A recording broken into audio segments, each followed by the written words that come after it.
Perfumes it's like A poem, it's like A poetry. അത് കഥകൾ പോലെയാണ്, കവിതകൾ പോലെയാണല്ലേ.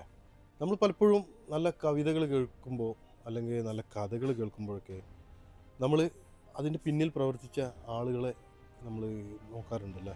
ഈവൻ ഒരു സിനിമ പോലും അല്ലേ, നല്ലൊരു സിനിമ, നമുക്ക് ഇഷ്ടപ്പെട്ടൊരു സിനിമ നമ്മൾ കണ്ടാൽ അതിൻ്റെ സംവിധായകനെ, അതിൻ്റെ പിന്നിൽ പ്രവർത്തിച്ച ആളുകളൊക്കെ നമ്മൾ ഇപ്പോൾ അന്വേഷിക്കാറുണ്ട്.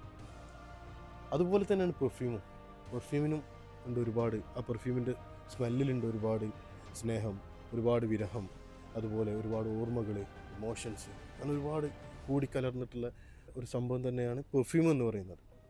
നമ്മൾക്ക് പെർഫ്യൂം വെറും ഒരു സ്മെല്ല് മാത്രമല്ല, ആ പെർഫ്യൂമുകൾ പലപ്പോഴും കാലഘട്ടത്തിൻ്റെ ഓർമ്മയാണ്, പല ആളുകളുടെ ഓർമ്മയാണ്.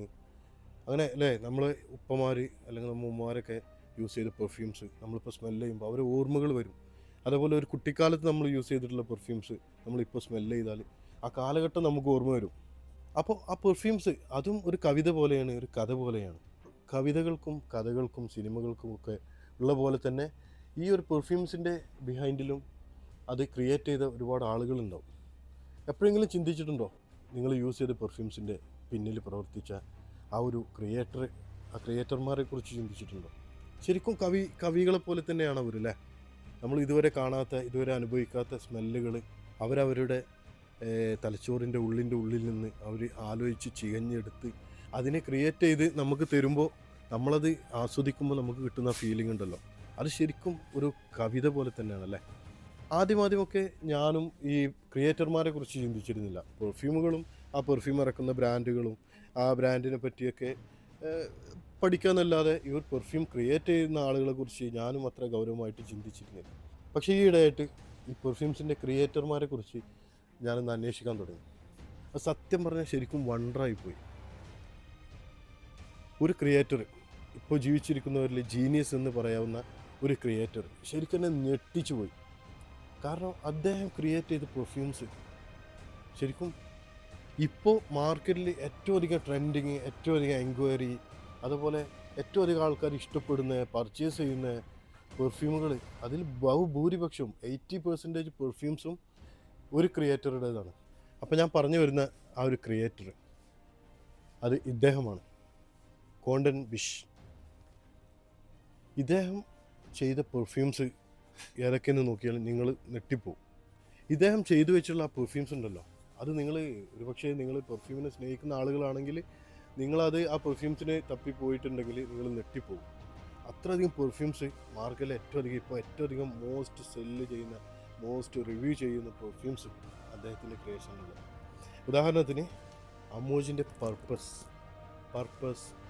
50, അതുപോലെ ഒരുപാട് പെർഫ്യൂംസ്, ഗൈഡൻസ് 46, ഇതെല്ലാം അദ്ദേഹം ചെയ്തിട്ടുള്ള പെർഫ്യൂംസാണ്. ഒരുപക്ഷെ പറഞ്ഞാൽ തീരില്ല അദ്ദേഹം ചെയ്തു വെച്ചുള്ള പെർഫ്യൂംസ്.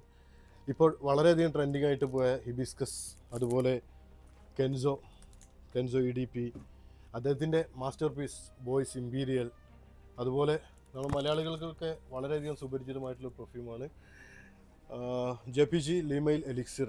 ഈ ഒരു പെർഫ്യൂം എന്ന് വേണ്ട പറഞ്ഞാൽ തീരൂല.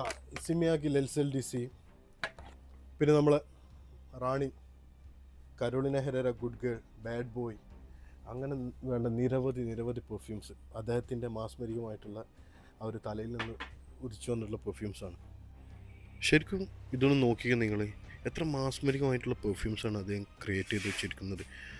എത്രയും ഇൻ്റർനാഷണൽ നീഷ് ബ്രാൻഡുകൾ, ഡിസൈനർ ബ്രാൻഡുകൾ, അദ്ദേഹത്തിൻ്റെ കരവിരുതുകൾ വിരിഞ്ഞു വന്നിട്ടുള്ള ആ പെർഫ്യൂംസ് ശരിക്കും നമ്മൾ നെട്ടിച്ചു പോകും.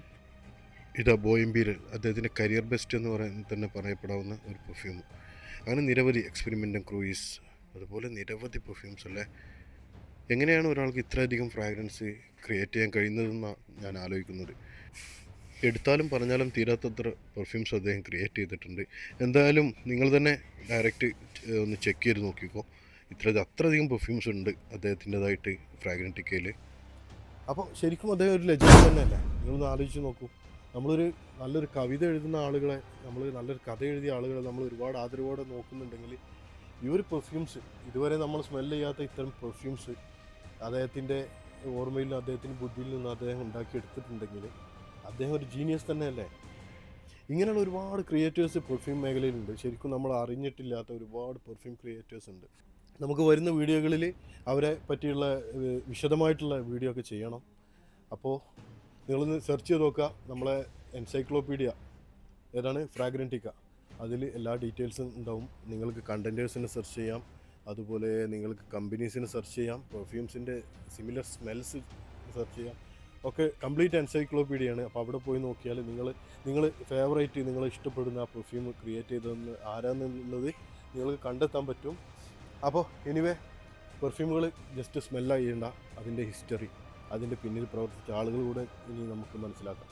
ഓക്കെ.